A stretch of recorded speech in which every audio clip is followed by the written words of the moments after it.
పెళ్ళైనా పండగైనా వేడుక ఏదైనా పట్టుచీరల ప్రత్యేక వేదిక వారాహి సిల్క్స్. నమస్తే రమ్మగారు. నమస్తే జయ. రమ్మగారు, ఏదైనా మంచి స్టోరీ చెప్పండి. ఎస్ జానకి గారు కొన్ని కథలు పంపించారని చెప్పాను. మనం ఏం చేసాం, పులిరాజు కథ చెప్పుకున్నాం కదా, ఆవిడ ఏమన్నా కథ అని ఇంకోటి పంపారు. కథ పేరే అదా? ఏమన్నా. చిన్నప్పుడు మా అక్కయ్య వాళ్ళ పాప ఒకటి ఆకలిస్తుంది అనేది. అన్నం తింటా, అన్నం ఆకలి కాదు అమ్మమ్మ, ఏమైనా ఆకలిస్తుంది, ఏమైనా ఏదో ఒకటి అన్నం కాకుండా, అన్నం ఆకలి కాదు. ఇప్పుడు కూడా అదే పెద్దది అయిపోయింది. ఇప్పుడు కూడా పిన్ని ఏమైనా ఉన్నాయా అంటుంది. ఓకే, ఈ ఏమన్నా కథ అనమాట. పూర్వం అట ఒక గొప్ప రాజుగారు ఉండేవారు, చక్రవర్తి. ఆయన చాలా దేశాల రాజ్యాల వాళ్ళు ఆయనకి కింద సామంతులుగా ఉండేవాళ్ళు. అయితే చాలా కాలం పిల్లలు కలగలేదు. చాలా కాలం పిల్లలు కలగల. భార్యాభర్త ఎన్నో పూజలు, వ్రతాలు, నోములు ఎన్నెన్నెన్నెన్నో చేసేవారు. అయితే ఎంతో కాలానికి ఆయనకి ఒక అందమైన కుమారుడు కలిగేట. చాలా అందగాడు. అయితే చంద్రసేనుడు అని పేరు పెట్టుకున్నారు. చంద్రుడిలాగా ఉన్నాడని చంద్రసేనుడు అని పేరు పెట్టుకున్నారు. ఎంత బాగానో పెంచుకున్నారు. ఈయనకి వేట అంటే చాలా ఇష్టమట. ఈయన ఎప్పుడు వేటకి వెళ్తుండేవాడు. ఒకసారి వేటకి వెళ్ళినప్పుడు పక్కన ఈ సామ్రాజ్యానికి దగ్గరలో ఉన్న ఒక రాజ్యపు రాజుగారు కూడా అక్కడికి వచ్చాడు. ఈయన చక్రవర్తి, ఆయన రాజు. ఈయన వాళ్ళందరి మీద అది పెద్దవాడు అనమాట. ఆ రాజు ఈయన కలిసి అక్కడ వేటాడుతున్నప్పుడు మధ్యలో ఒకే లేడిని ఇద్దరు ఏం చేసి ఎవరు ముందు కొట్టారో చూసుకుని మాట్లాడుకున్నారు. ఆయనకి వేటంటే ఇష్టం, ఈయనకి వేటంటే ఇష్టం. సరే, ఇద్దరు చాలా స్నేహం అయ్యారు. ప్రతిసారి వేటకి వెళ్ళేటప్పుడు ఆయనతో కంపెనీ బాగుండేదన్నమాట, చెప్పుకునేవాళ్ళు. అయితే రాజుగారి అబ్బాయి కొంచెం పెద్దదవుతున్నాడు, ఈ చక్రవర్తి గారి అబ్బాయి. రాజుగారికి కూడా ఒక కూతురుంది, కాంతిమతి. పేరు బాగుందండి కదా. ఈ కాంతిమతి కూడా చాలా అందమైన పిల్లట. అసలు ఎంత అందగత్తో. క్రమంగా పిల్లలు పెద్దవాళ్ళు అయ్యారు. రాజుల స్నేహం కూడా పెరిగింది. చక్రవర్తి చెప్పాడు, మా అబ్బాయి కొంచెం పెద్దవాడు అవుతున్నాడు, వివాహం చేయదలుచుకున్నాము అంటే ఈ రాజుగారికి తన పిల్లని వీళ్ళకి ఇద్దామని ఉంది. కానీ కొంచెం ఆలోచిస్తున్నాడు. అంత పెద్ద రాజు, పెద్ద చక్రవర్తికి ఎట్లా పిల్లని ఇస్తాము అని ఏదో కొంచెం ముందు వెనక ఆడుతూ ఉన్నాడనమాట. అయితే ఏదో సందర్భంలో ఏమనుకున్నారు, అంత మరి పిల్లాడి పెద్ద సంబంధాలు ఇప్పటి నుంచి చూడాలి, ఒక 3-4 ఏళ్లలో చెయ్యాలి. ఇవన్నీ ఆ రోజుల్లో ఏంటంటే ట్రాన్స్పోర్టేషనా, ఫోన్లా ఏమిటున్నాయి. అవును, వీళ్ళందరూ ఉత్తరాలు రాయటము, తర్వాత ఏమో చిత్రపటాలు పంపించడము. మాకు అబ్బాయి ఉన్నాడు, మీకు అమ్మాయి ఏంటో ఇవ్వండి, ఇళ్ళని కనుక్కోవాలి కదా. మీ చిత్రపటాలు పంపండి, చిత్రపటాల గోల. ఇదంతా వీళ్ళంతా రథాలు వేసుకుని, గుర్రాలు వేసుకుని పోవాలి రావాలి, బోల్డ్ సమయం పట్టేది. ఈ గందరగోళంలో అవుతుంది కదా అని మాట్లాడుకుంటుంటే, అయితే రాజుగారు చక్రవర్తి అడిగాడు రాజుని, నీకు ఎంతమంది కుమార్తెలు, ఎంతమంది కుమారులు ఏమిటి అంటే, అమ్మాయి కాంతిమతి పేరు ఎంత బాగుంది అన్నాడు. చంద్రకాంతే, సూర్యకాంతే అన్నాడు. అనేసరికి చంద్రకాంతే ప్రభు, మా అమ్మాయి చాలా అందంగా ఉంటుంది, చాలా మృదువుగా. సూర్యకాంత్ అయితే షార్ప్, చంద్రకాంత్ అయితే మృదువుగా ఉంటుంది, చాలా బుద్ధిమంతురాలు, చాలా అందమైన పిల్ల అని. ఎక్కడైనా ఈ పిల్లకి తగిన అనురూపమైన అందగాడు దొరికితే పెళ్లి చేయాలనుకుంటున్నానంటే, మా అబ్బాయి ఉన్నాడుగా అన్నాడు ఈయన. కానీ ఈయన మొహమాట పడి, కాదండి, ఒక ఊహ వచ్చింది కానీ నేను మిమ్మల్ని అడగడానికి భయపడ్డానంటే, అలా ఏం లేదు, మన ఇద్దరం స్నేహితులు, మేము ఎక్కడి నుంచైనా పిల్లని తెచ్చుకోవాల్సిందే, మన పిల్లలకి పెళ్లి చేద్దాం అనుకున్నారు. ఇప్పుడు వేరే చిత్రపటాల గోల ఏం లేదు, మంచి రోజులు వచ్చినప్పుడు చూసుకుందాం అని వీళ్ళ అమ్మాయిని వాళ్ళ అబ్బాయికి ఇవ్వడానికి ఫిక్స్ అయిపోయారు వీళ్ళిద్దరు. తర్వాత ఏమైంది, కొన్ని రోజులు గడిచేసరికి ఈ పిల్లాడికి ఒక 15-16 సంవత్సరాలు వచ్చినాయి. వాడు ఒకరోజు వేటకెళ్ళాడు. వెళ్తే ఈ రాజుగారి అమ్మాయి కూడా కొంతమంది స్నేహితురాలతో కలిసి అడవిలో వనవిహారానికి వచ్చింది. ఈ అబ్బాయి అమ్మాయి కలుసుకున్నారు. చంద్రసేనుడు, కాంతిమతి కలుసుకున్నారు. కలుసుకోవటం మొదలుపెట్టారు. ఈ పిల్లాడికి ఒక 15-16 సంవత్సరాలు, ఆ పిల్లకు 14 ఏళ్ళు. దగ్గర వాళ్ళు, దగ్గర ఏజో 2-3 ఏళ్ళు తేడా ఉంది. ఆ వయసు పిల్లలకి సహజంగా అట్రాక్షన్ ఉంటుంది, ఫ్రెండ్షిప్ కుదిరింది. వీళ్ళిద్దరూ మాట్లాడుకుంటూ ఉండేవాళ్ళు, ప్రతిసారి ఉత్తరాలు రాసుకునేవాళ్ళు, ఈ అడవిలో కలుసుకునేవాళ్ళు. ఇతను ఈ పిల్లని పెళ్లి చేసుకోవడానికి నిశ్చయించుకున్నాడు. ఒక 2-3 సంవత్సరాలు గడిచేశారు కళ్ళు. అప్పుడప్పుడు కలిసేవాళ్ళు. అప్పుడు ఇలా రోజు కలిసేందుకు లేదుగా, 6 నెలలకి 5 నెలలకి కలుసుకునేవాళ్ళు. పిల్లలు ఎదుగుతున్నారు, వాళ్ళ ప్రేమలు కూడా ఎదిగినాయి. అయితే రాజుగారు ఈ చక్రవర్తి మా ముహూర్తాలు పెట్టిద్దామని అనుకుని భార్యకి చెప్పాడు, ఫలానా ఒక రాజుగారు అమ్మాయితో మన అబ్బాయికి పెళ్లి నిశ్చయించాను అని చెప్పేసరికల్లా ఈ కుర్రాడు అన్నాడు, అమ్మ నేను ఇంకో పిల్లని ప్రేమించాను, నేను అడవిలో కలుస్తాను అమ్మాయిని, నేను ఆ పిల్లనే చేసుకుంటాను అన్నాడు. డామ్ డూమ్ అని రాజుగారు చెడామడా పొట్టాడు. అటు పనికిరాదన్నాడు చక్రవర్తి. మాట ఇచ్చా ఎప్పుడో, అట్లా కుదరదన్నాడు. ఈ లోపల ఆ రాజుగారు కూడా ఈ చక్రవర్తి గారు అబ్బాయితో నీకు పెళ్ళంటే ఆ అమ్మాయి యువరాణి ఒప్పుకోలే. చెప్పేసరికల్లా ఆయన అన్నాడు, అమ్మ మాట పోతుంది చక్రవర్తి దగ్గర, ప్రధానమైనది ఏంటంటే మన రాజ్యం ఆయన చేతిలోకి వెళ్ళిపోతుంది, ఆయన కోపం వస్తే. ఆయన అంతటా ఆయన అడిగాడు కాబట్టి ఒకసారి కనపడ్డాయి పెళ్లి చూపులు, పిల్లని తెచ్చి చూపిస్తానని చెప్పా, పిల్లని చూపిస్తానని. వాళ్ళు వస్తామన్నారు. అబ్బాయికే నచ్చకపోయినా ఏదో కారణం చెప్దాం, అసలు పిల్లని చూపించని కూడా చూపించకుండా నేను కాదని అనకూడదని కూతుర్ని బతిమలాడుకున్నాడు. సరే ఒప్పుకుంది ఏడ్చుకుంటూ ఆ పిల్ల. వాళ్ళు కూడా ఏం చేశారు, ఆ రాణిగారేమో కొడుకుని బతిమలాడింది, ఎవరినో ప్రేమించేటంటే కావాలంటే రెండో పెళ్లి చేసుకోమని ఆ పిల్లని, ముందు ఈ పిల్లని చూడవలసిందేనన్నాడు. ఆ తర్వాత కథ, వివాహము పట్టపురాణి రాజు కూతురే కాంతిమతే అన్నాడు. అనేసరికల్లా సరే పేర్లు చెప్పుకోలేదు, తండ్రి పేర్లు రాలేదు. ఈ పిల్లాడు వెళ్ళి ఆ పిల్లని చూడ్డానికి వెళ్ళాడు. రాజు చక్రవర్తి గారు ఆయన భార్యమణి కుమారుణ్ణి తీసుకుని మంది మార్బలంతో కలిసి రాజుగారింటికి వెళ్ళాడు. ఆ రాజుగారింట్లో పిల్లని చూసేసరికి ఆ పిల్లాడు ఆశ్చర్యపడమ్మా ఈ పిల్ల నేను ప్రేమించింది అన్నాడు. ఆ పిల్ల కూడా చెప్పింది. వీళ్ళు ఇలా ప్రేమించుకున్నారు, అంత చిన్నప్పటి నుంచి స్నేహం. పెళ్లి చేశారు. చంద్రసేనుడికి కాంతిమతికి పెళ్ళయింది. సరే చక్రవర్తి గారు పెద్దవాడైపోయినాడు, పిల్లాడికి రాజ్యం అప్పచెప్పాడు. వీళ్ళకి 20 ఏళ్ల లోపలే పెళ్ళయింది కదా, ఎప్పటికీ సంతానం కలగలేదు. వాళ్ళిద్దరూ ఎంత బాగా కలిసి ఉండేవాళ్ళు, రాజ్యంలో అందరూ గుసగుసలాడుకునేవాడు. చక్రవర్తి గారి కోడలికి పిల్లలు లేకపోతే ఎట్లా? యువరాజుకి ఇంకొక పెళ్లి చేయండి, రాజు అయిపోతున్నాడు, పెళ్లి చేయాలి, ఈయన చక్రవర్తి అవుతాడు రేపు, ఉత్తరాధికారి లేకుండా ఎట్లా కుదురుతుంది? ఇంకో పెళ్లి చేయండి, ఇంకో పెళ్లి చేసుకోండి, ఇంకో పెళ్లి చేసుకోండి అని మాటలు వచ్చేవి. వాళ్ళ అమ్మ ఏమనేదంటే, ఒరే ఇప్పుడు నువ్వు కాంతిమతే నువ్వు ప్రేమించిన అమ్మాయి అయింది కాబట్టి సరిపోయింది, లేకపోతే ఆ అమ్మాయిని పెళ్లి చేసుకుని అడవిలో పిల్లని కూడా చేసుకుందాం అనుకున్నావు కదా, అదే కదా, రెండో పెళ్ళి ఎలాగో చేసుకోదలుచుకునే ఉన్నావు, అది రెండు కలిపి ఒకటే అయింది అనుకో, ఇప్పుడు ఇంకో పిల్లని ఎవరినైనా చేసుకో, ఈవిడే పట్టప్రాణిగా ఉంటుంది, ఉత్తరాధికారి లేకపోతే రాజ్యానికి కుదరదని అందరూ బతిమలాడాడు, బలవంత పెట్టారు. ఈ అమ్మాయి కూడా కాంతిమతి కూడా భర్తను రోజు అడిగేది చేసుకోమని, పెళ్లి చేసుకో అని. చాలా రోజులకి మొత్తానికి ఒప్పుకున్నాడు. ప్రజల నుంచి ప్రెషర్ ఎక్కువ వస్తుంది, అధికారుల నుంచి ప్రెషర్ వస్తుంది. పెళ్లి చేశారు. ఇంకొక అందగతి, ఇంత అందగతి కాదు కానీ కొంత అందగతిని తెచ్చారు మొత్తానికి. సరే రెండో రాణి కూడా బాగానే ఉండేది. పెద్ద రాణి ఏంటంటే పాపం రేపు ఉత్తరాధికారిని కనడానికి వచ్చిన పిల్లని ముద్దుగా చూసుకునేది. అమ్మాయి చంద్రకాంతిమతి కదా, అంటే మంచి స్వభావం కలిగేది. అయితే కొన్నాళ్ళకి చిన్న రాణికి ఏమనిపించడం మొదలెట్టిందంటే, ఊరికే నేను ఒక పిల్లలుగానే మెషిన్ లాగా నన్ను తెచ్చారు, ఇంపార్టెన్స్ అంతా ఆవిడకే, ఈయన ప్రేమంతా ఆవిడికి, ఆయన ఏదో శాస్త్రానికి నాతో గడుపుతున్నాడు అంతే. ఒక మంటగా ఉండేది. ఏమనేది, ఆమె పెద్దరాణి ఆవిడ పద్ధతులు ఎవరికి తెలీదు, అంతా ఆవిడ ఇష్ట ప్రకారం జరగాలంటుంది అని కొంచెం పుల్ల విరుపుగా మాట్లాడేది. క్రమంగా నా మీద కుట్ర చేస్తోందని చెప్పడం మొదలుపెట్టాడు. కుట్ర ఎందుకు చేస్తుంది, నిన్ను చేసుకోమని ఆవిడే చెప్పింది అనేవాడు రాజు, కేకలేసేవాడు. అయితే ఒకసారి ఏమైంది, చిన్నరాణి గారి దాసి పెద్దరాణి గారి మందిరంలో ఆవిడ మంత్రితోటి ఏదో మాట్లాడుతున్నది కనపడి చూసింది. చూసి అమ్మ మంత్రి గారు రాణిగారు మాట్లాడుకుంటున్నారు అని చెప్పింది. అది మామూలు మాటే. వెంటనే చిన్నరాణికి ఏం తట్టింది, మంత్రి రాణి కలిసి గూడు పుఠానీ చేస్తున్నట్టుగా చూపించచ్చు, క్రియేట్ చేయొచ్చు. ఏమని చెప్పేది, అంతకుముందు నాకు ఇవాళ వాంతులు అయిపోయినాయి, నెలదప్పేసాను అనుకున్నారు, కాదు నాకు ఆహారంలో ఫుడ్ పాయిజనింగ్ అయింది అని చెప్పేది రాజుకి.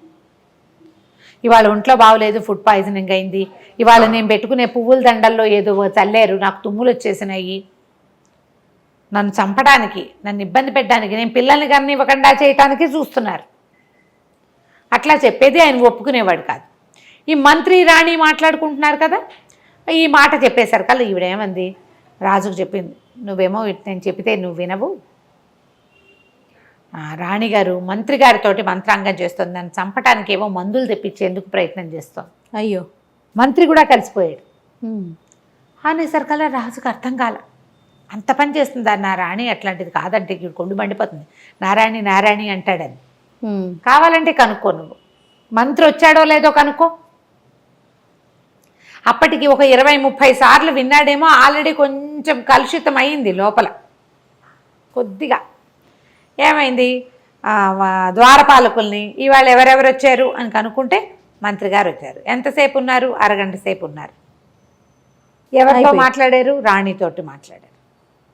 వెంటనే ఆయనకి ఏమనిపించిందంటే విషం తెప్పిస్తోంది. నిజానికి అక్కడ ఏం జరిగింది, చిన్న రాణి పుట్టినరోజు వస్తోంది, ప్రత్యేకంగా అలంకారాలు చేయించండి, ఆవిడకి చీరలు నగలు తెప్పించండి కొత్తవి బయట నుంచి అని చెప్పింది. అప్పుడు కోశాధికారికి కబురు వెళ్ళింది. చిన్నరాణి గారి పనుపున మంత్రి గారు ఏమైనా డబ్బు తెప్పించుకున్నారా అని. డబ్బు తెప్పించుకున్నారు. ఆయన తెప్పించుకున్నది బట్టలకి నగలకి వాటికి. అది తెలియదుగా డబ్బు వెళ్ళిందన్నమాట మాత్రమే బయటపడింది. పడంగానే ఇక ఇంకేముంది, రాజుగారికి విపరీతమైన కోపం వచ్చింది. నువ్వే పెళ్లి చేసుకోమన్నావు. ఉత్తరాధికారి కోసం పెళ్లి చేసుకుంటే ఆ అమ్మాయి తెచ్చిన అమ్మాయిని ఏమైనా చేసేస్తే వెంటనే రాణికి అంతఃపురం నుంచి బహిష్కారం వచ్చేసింది. అయ్యో. మంత్రి గారిని పిలిచాడు. మంత్రికి ఏ మాట చెప్పే అవకాశం ఇవ్వాలి. అది కాదండి అని చెప్పబోయినా వినలేదు. నీ మీద గౌరవంతో ఇంతకాలం నువ్వు చేసిన సేవ వల్ల నేను నిన్ను వదిలేస్తున్నా, చంపకుండా. మళ్ళీ నువ్వు రాజభవనం గుమ్మం ఎక్కద్దు. ఈ మంత్రి గారికి దూరంగా ఒక పల్లెటూరులో ఆయన కుటుంబం ఉంది. ఆయన వస్తూ పోతూ ఉంటాడు ఇక్కడికి. మీ ఊరు వెళ్ళిపో, నువ్వు మళ్ళీ రాజధానిలోకి రావద్దు. నువ్వు ఆవిడికి లోబడిపోయావని నాకు అర్థమైపోయిందంటే అది కాదండి అని చెప్పబోతాడు. ఇక వినడు రాజు. సగం చెడిన బుర్రలో పెద్ద విత్తనం పడితే పూర్తిగా చెడిపోతుంది. అంతే. మంత్రిని పంపించేశాడు. రాణిగారికి బహిష్కారం ఏమిటంటే, రాణిగారికి ఒక పాత పురాతనమైన పడిపోయేలాగా ఉన్న ఒక పాత రాజభవనం ఒకటి ఉంది. ఇవి అక్కడ ఉండాలి. ఈవెన్ అక్కడ పంపించారు. పాతది, పడిపోయేందుకు శిథిలావస్థలో ఉంది. ఎవ్వరూ సహాయం లేరు. ఒక నత్తి నంగిగా ఉండే ఒక కుర్రవాడిని ఆవిడకి పని మనిషిగా ఇచ్చారు. అంతే. ఆ కుర్రాడి సాయంతో నువ్వు అక్కడ ఉండు, నీకు ఇక అంతఃపురం ప్రవేశం లేదు. ఊరికే ఊహే జరిగింది కానీ క్రియ జరగలేదు. కాబట్టి క్రియ ఏదైనా జరుగుంటే చంపేసేవాడు. చిన్నరాణి పదే పదే చెప్పింది క్రియ కూడా జరిగిందని. ఆయన నమ్మల. నాకు తెలిసిందేమిటి ఇదే కాబట్టి నేను ఇంతే శిక్ష ఇస్తానన్నాడు. కొంచెం అంతఃపురానికి చాలా దూరంలో ఉన్న పురాతనమైన ఒక బిల్డింగ్లోకి ఆవిడని షిఫ్ట్ చేశారు. ఈ పెట్టిన కుర్రాడేమో వెర్రివాడు. రోజు అన్ని జొన్నలు వచ్చేవి వీళ్ళకి ఆహారానికి. రాణిగారికి సహాయకులు లేరు, ఏమీ లేరు, వాడు ఒకడే. అందులో పుచ్చిపోయినవి, పుచ్చుపట్టిపోయినవి, బొక్కివి అలాంటివి జొన్నలు వస్తే ఆ జొన్నలన్నీ బాగు చేసుకునేది ఆవిడ. బాగు చేసుకుంటే ఇది వారానికి ఒకసారి పంపేవాళ్ళు ఇన్ని జొన్నలు. ఆ జొన్నల్లో సగం పోయేవి. మిగిలిన సగంతో ఆవిడ ఏదైనా కాస్త అంత వండి వాడికి అంత జావా, తనకో ఇంత జావాతో బతికి ఉండేది. అయితే ఏమైంది, వీడు కొంచెం ఏంటంటే వెర్రివాడు. కానీ వాడికి ఒక రకంగా పాటలు, మ్యూజిక్ అవి పిచ్చి. మామూలుగా తెలివిగల మాటలు అవి ఏమీ లేవు, అయోమయంగా ఉంటాడు. అయితే ఏమైందంటే ఈ జొండలు తెస్తుంటే ఒక దారిలో పెద్ద సన్నాయి మేళము అవి వినపడుతున్నాయి. ఏవో ఫంక్షన్ జరుగుతుంటే వీడు ఆ డోల్ శబ్దానికి అనుగుణంగా చిందులేయటం మొదలుపెట్టాడు. చిందులేస్తుంటే సరే జనాలకు సరదాగా ఉంటుంది కదా, ఆ డోలు వాయించేవాడు ఇంకో కొంచెం సన్నాయి వాడు పీపీపీ అని ఇంకా బాగా వాయించి, డోలు వాడు ఇంకా మధ్యలో బాగా దరువు వాయించేసరికి వీడు ఎగురుతూ డ్యాన్స్ చేస్తుంటే అందరూ ఏం చేశారు, వాడి మీద 5 పైసలు 10 పైసలు విసిరేశారు. ఆ విసిరిన డబ్బులన్నీ తీసుకొచ్చాడు. 1 రూపాయి అయింది. ఆ డబ్బులు పుచ్చుకొని రాణిగారి దగ్గరకు వచ్చాడు, కాంతిమతి దగ్గరికి. అమ్మ నేను రోడ్డు మీద నాట్యం చేశాను, పాట కూడా పాడాను, అందరూ నాకు డబ్బులు ఇచ్చారు, ఇదిగో అని చూపించాడు. బట్ దానికి అవి ఏం చేయాలో తెలియదు. ఆవిడంది, ఏం చేసుకుంటారా నాయన డబ్బులు, ఏమన్నా కొనుక్కురా అని చెప్పింది. ఏమన్నా కొనుక్కురమ్మంది కదా. వీడు ఆ రూపాయి పుచ్చుకుని కొట్లోకి వెళ్ళి ఏమన్నా ఇవ్వండి అన్నాడు. ఏమిమ్మంటావురంటే ఏమన్నా ఇవ్వండి అంటాడు. రూపాయి చూపిస్తున్నాడు. ఈ ఏమన్నా ఇవ్వండి, ఏమన్నా ఏమిటి కావాలో అడిగితే కదా. ఏమన్నా ఇదే పాట పాడాడు. కోట్లో వాళ్ళు వెర్రివేధవలా ఉన్నాడు, వీడికి తెలియదు, వాడిని తోలేసేయండి అన్నారు. తోలేస్తే ఒక ముసలమ్మ వస్తుంది అటు నుంచి. వీళ్ళ కొట్లో నుంచి తోసేసరికల్లా పోయి వీడు ఆ ముసలమ్మ మీద పడ్డాడు. పడేసరికల్లా ఆవిడంది, ఎవర్రా నువ్వు అని కేకేసి లేవదీసింది. లేవదీస్తే కాదవా నా దగ్గర రూపాయి ఉంది, ఏమన్నా ఇవ్వమంటే ఇవ్వట్లేదంటే ఆవిడ పక్కపక్క నవ్వింది. ఊరిని అట్లా గుట్రా, ఆ రూపాయి ఇడితే నేనే ఏమన్నాను, నన్ను తీసుకెళ్ళు, ఆహా. రూపాయి ఇవ్వు, నా పేరే ఏమన్నా, నేను ఏమన్నా కావాలని కొట్లో అడిగితే ఎలాగరా, నన్ను కదా అడగాలి, వస్తా పద నీతో పాటను అని ఆ రూపాయితోటి కాస్త కూర నార ఏవో కొనుక్కొని ఆ సంచి చేత్తో పుచ్చుకొని ఈ కుర్రాడితో పాటు పెద్దరాణి గారు ఎక్కడుందో ఆ పాడుపడిపోయిన భవనానికి వెళ్ళేసరికి ఆవిడ తెల్లపోయింది. ఏమైనా కొనుక్కురమ్మన్నాను, నువ్వెవరో అమ్మా, నా పేరే ఏమన్నా అమ్మా, ఏమన్నా కొంటాను, ఏమన్నా అన్నాడు, నన్నే పిలుస్తున్నాడని వచ్చాను, నాకు తెలుసు నువ్వెవరో తెలుసు, వీడేమిటో కూడా తెలుసు, నీ సేవ చేస్తా, నీ దగ్గర ఉంటాను అంటే ఆవిడంది, అమ్మ నాకే ఏమీ రావు, వచ్చేదే వారానికి ఇన్ని జొన్నలు వస్తాయి, అందులో సగం ముక్కిపోయినవి, సగం పురుగు పెట్టినవి, వాడు నేను ఎట్లా కొట్లా బతికున్నాం అంతే అంటే, కాదమ్మా నీకు కావాల్సినవన్నీ నేను చేసి పెడతా, రాజభవనం నుంచి జొన్నలు కాదు, బియ్యము పప్పు ఉప్పు చీరానార అన్నీ వస్తాయి, నేను వచ్చా కదా అవన్నీ వస్తాయి అంతే. ఈ ముసలమ్మ ఈ రాణిగారితో ఉండిపోయింది. ఈ ముసలి మా అమ్మ ఏం చేసిందో మనం రెండో భాగంలో విందాం. నమస్తే రమ్మగారు. నమస్తే జయ. నమస్తే రమ్మగారు. నమస్తే జయ. రమ్మగారు ఏమన్నా కథ, జానకి గారి కథ చెప్తూ ఉన్నారు. ఏమన్నా అన్న ఒక ముసలావిడ రాణిగారి దగ్గర చేరింది.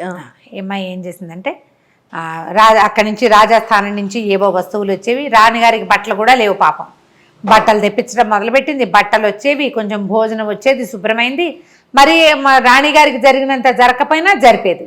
ఈ ఇల్లంతా శుభ్రం చేయించింది, ఆ బెర్రబ్బాయిని పెట్టుకుని ఆవిడతో పాటు ఉంటుండేది. ఇంతలో ఏమైంది, ఒకరోజు ఒక టంక్ వచ్చింది, చిన్నరాణి గారు గర్భవతి అయింది అని. ఈవిడేం చేసింది, ఏమన్నా రాజస్థానానికి వెళ్ళి బియ్యం తేవడానికి పప్పులు తేవడానికి వెళ్ళేది కదా, మా పెద్దరాణి గారు కూడా గర్భవతి అని చెప్పింది. రాణిగారికి నెల తప్పింది, పెద్దరాణి గారికి కూడా నెల తప్పింది. నెల తప్పింది అనేసరికి అలా అందరూ విచిత్రంగా పోయి, అదేమిటి ఆమెను విడిగా పెట్టారు కదా అని, అప్పటికే నెల తప్పింది, ఇప్పుడు పెద్ద నెలలు వచ్చినాయి అనేది. ఒకళ్ళు ఇద్దరు అటువైపు వెళ్తూ పెద్దరాణిని చూడబోయేవారు, ఈవిడ గడుపుతూ ఉన్నట్టుగా కనపడేది. ఈ ఏమన్నా ప్లానేనమాట. నెలలు నిండినాయి, యువరాణికి వాళ్ళకేమో ఆడపిల్ల పుట్టిందని ప్రచారం జరిగింది, మా రాణిగారికి మగపిల్లాడు పుట్టాడు. ఓహో, మా రాణిగారి కొడుకే రాజు అవ్వాలి రేపు, మగపిల్లాడి కోసం కదా, ఆడపిల్లకి రాజ్యం ఇస్తారా ఏమైనానా అనేది. ఈవిడికి జరిగిపోతోంది, ఓ పిల్లాడు ఉన్నట్టుగా ఈవిడి ఇంట్లో ఒక ఉయ్యాల, రోజు ఏవో కేరింతలు అవి వినపడేవి. ఇది ఏమన్నా ఏం చేసింది, పిండితోటి గోధుమ పిండి నెయ్యి పోసి అంత పిల్లాడి బొమ్మ ఒకటి చేసింది.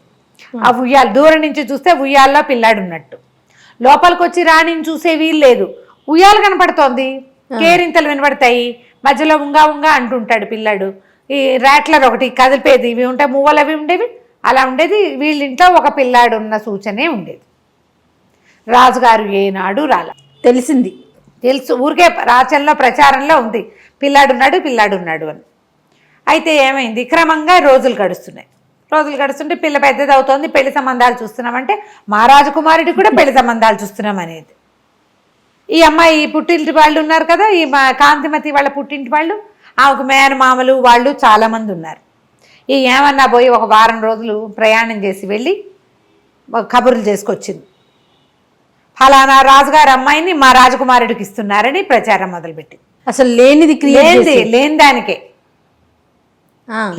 రాణి గారిని మళ్ళీ వెనక్కి చేర్చాలి, అది పాయింట్. అయితే ఈ కథ నడుస్తుంటే చిన్నపిల్ల యువరాణికి కూడా పెళ్లి సంబంధాలు చూస్తున్నారని ఆ రాజకుమారుడు ఈ రాజకుమారుడు ఉత్తరాలు వస్తున్నాయని చెప్పుకున్నారు. అసలు మా రాజకుమారుడికి పెళ్ళే కుదిర్చేశామని చెప్పింది. రాజకుమారుడికి 15 ఏళ్ళు ఉన్నాయి, యువరాణికి కూడా 15 ఏళ్ళు ఉన్నాయి కదా, 15 ఏళ్ళ ఆడపిల్లలకి మగపిల్లలకి కూడా పెళ్ళిళ్ళు చేసేవాళ్ళు.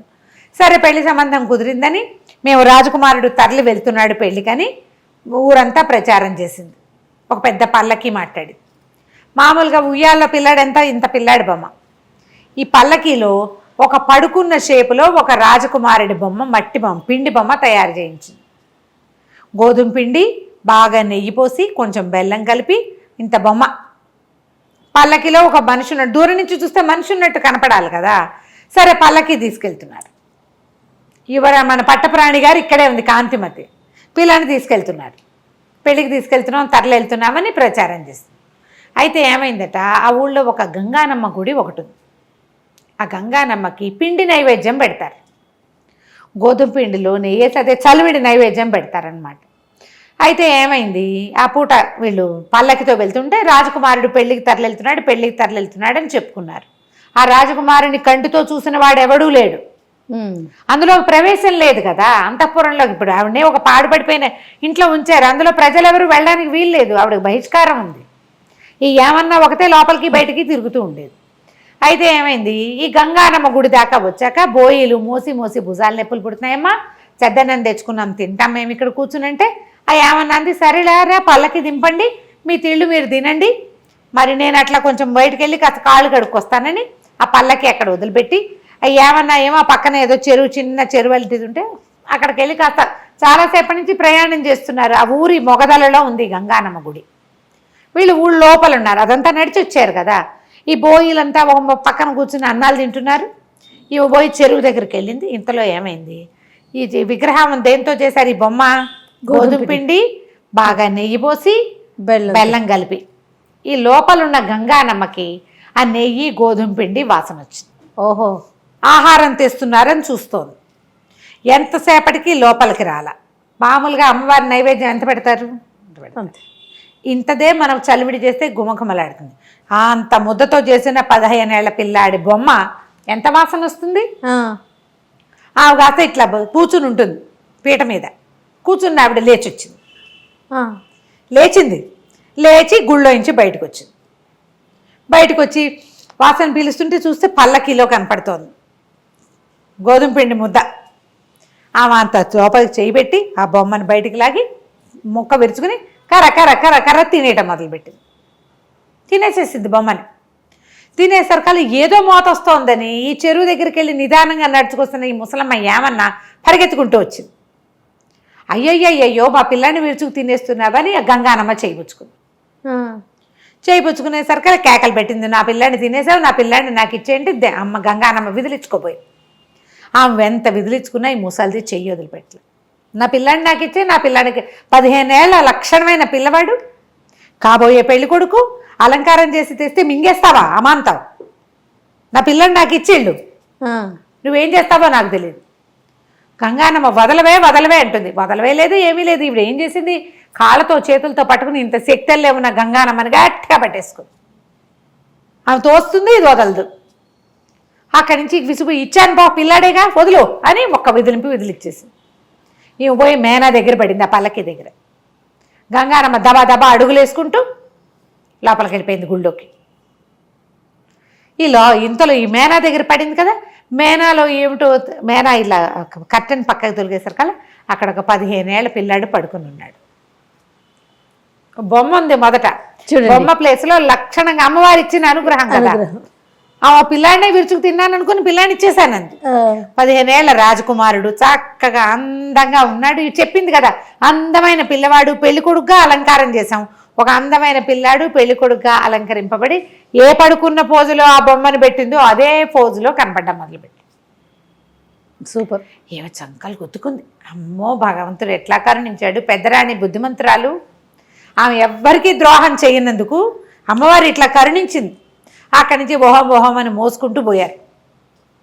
ఈ లోపల ఏమైంది, ఇప్పుడు ఈ అమ్మాయి ఏమన్నా ఎవరికైతే పెళ్లి కొడుకుని కుదిర్చామని చెప్పిందో ఆ రాజుగారి దగ్గర నుంచి వీళ్ళందరికీ కబుర్లు వెళ్ళినాయి, మా పిల్ల పెళ్ళి అని. వీళ్ళ పద్ధతి ఏమిటి, పిల్లాడు వెళ్ళి పెళ్లి చేసుకోడు రాజుల్లో, కత్తికి బాచకం కట్టించి పెళ్లి చేస్తారు. ఓకే, తర్వాత పిల్లని పంపుతారు. వీడు పిల్లకి ఎదురెళ్ళటానికి ఈ పెళ్లి కొడుకుని తయారు చేసి పెట్టుకున్నారు వీళ్ళు. తర్వాత కథ ఏమైనా కానీ ఇలా ఒక ప్రయత్నం చేసింది అంతే. కత్తికి బాచకం కట్టాక మాకు వద్దని కూడా అనొచ్చు. కథలో ఎక్కడో ఒక చిన్న మెలికలాగా కనపడుతుంది. అక్కడి నుంచి ఈ రాజుగారు చంద్రసేనుడు భార్యా సమేతంగా పెళ్లికి వెళ్ళాడు. వాళ్ళు పిలిచారు, రెండో భార్యను తీసుకుని వెళ్ళాడు. అక్కడికి వెళ్ళేసరికల్లా ఏమైంది, కత్తికి బాచకం కట్టారు. ఎవరి కుమారుడు అంటే రాజుగారు చంద్రసేనుడు కుమారుడే. చంద్రసేనుడు కాంతిమతుల కుమారుడు.